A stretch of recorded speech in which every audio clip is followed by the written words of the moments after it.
নমস্কার, আমি নবনীতা। নবর রান্নাঘরে তোমাদের সবাইকে অনেক অনেক স্বাগত। নবর রান্নাঘর আমার নতুন কুকিং চ্যানেল। এখানে আমি বিভিন্ন রকমের রান্নার রেসিপি তোমাদের সাথে কিন্তু শেয়ার করব। তো তোমরা অবশ্যই সেগুলোকে দেখো আর ভালোবেসে পাশে থাকবে, এটাও আমি আশা করব।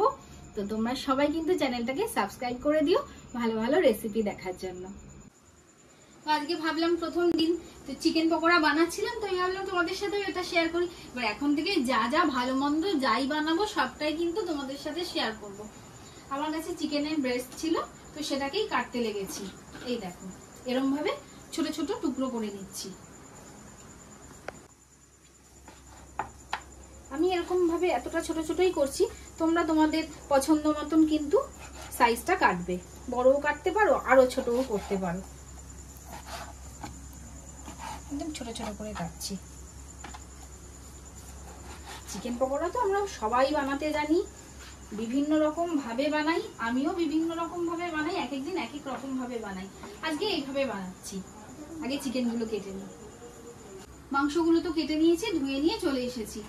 এবারে দেখো, আমি দু রকম ভাগে পেঁয়াজ কিন্তু রেখেছি। এখানে পেঁয়াজগুলো একদম স্লাইস করে কেটে রেখেছি, আর কাঁচা লঙ্কাগুলোকে একদম কুচি করে রেখেছি। তো এইটাকে এখন থাকতে দেব। এবার এই দিকে দেখো, আমি সেম ওই স্লাইস করা পেঁয়াজই রেখেছি, আদা রেখেছি, রসুন রেখেছি, আর হাফ কাঁচা লঙ্কা নিয়েছি। এবার এই চারটেকে একসাথে আমি বেটে নেব। মিক্সিতেই বাটবো, কিন্তু একদম মিহি পেস্ট করব না। মশলাগুলোকে আমি বেটে নিয়েছি। দেখো, আমি কিন্তু বলেছিলাম মিহি পেস্ট করব না, আধা বাটা মতন করে রাখবো। ঠিক আছে, এটাকে এবার আমি মাংসের মধ্যে দিয়ে দিচ্ছি।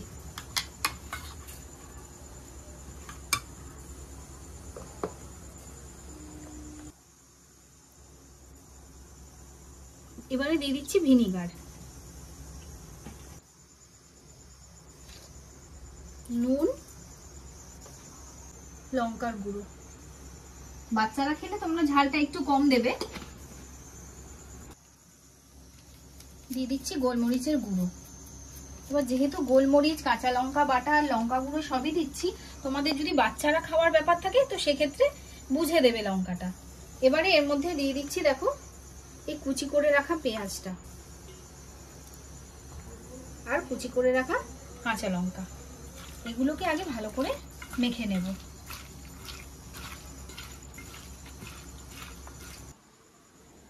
ভালো মতো মেখে নিয়েছি। এবার এটাকে মিনিট 20 কিন্তু আমি এভাবেই ঢেকে রাখবো। ফিরে এলাম মিনিট 20 পর। এবারে এর মধ্যে দিয়ে দিচ্ছি ময়দা। তোমরা ময়দার পরিবর্তে কর্নফ্লাওয়ারও অ্যাড করতে পারো, কিন্তু আমি ময়দাই দিচ্ছি। আর দিয়ে দেবো একটা ডিম।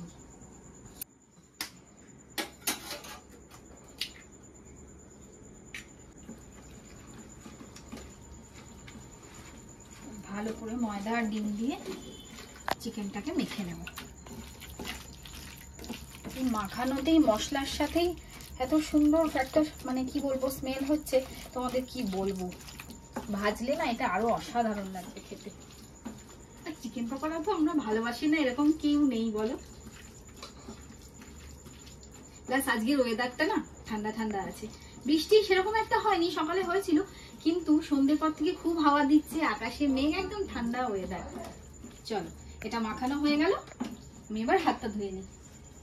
এখানে তেল বসিয়ে দিয়েছি পকোড়া ভাজার জন্য, আর পকোড়ার সাথে তো চা খেতে হবে বলো, তাই জন্য একটু চা বসিয়ে নিচ্ছি।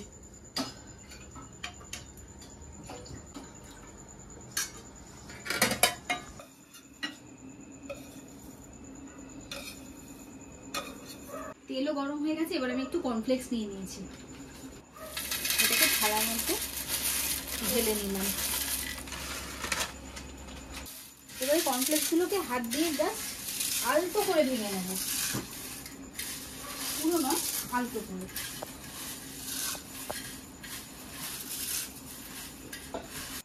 কর্নফ্লেক্স গুলো এই যে ভেঙে নিয়েছি একদম।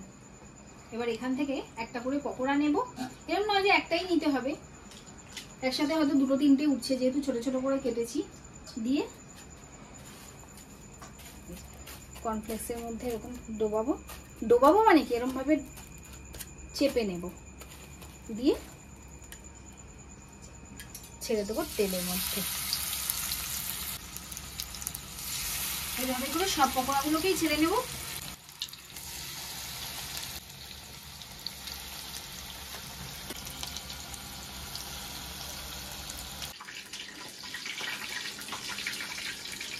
এগুলো আমার ভাজা হয়ে গেছে, এগুলো আমি তুলে নিচ্ছি।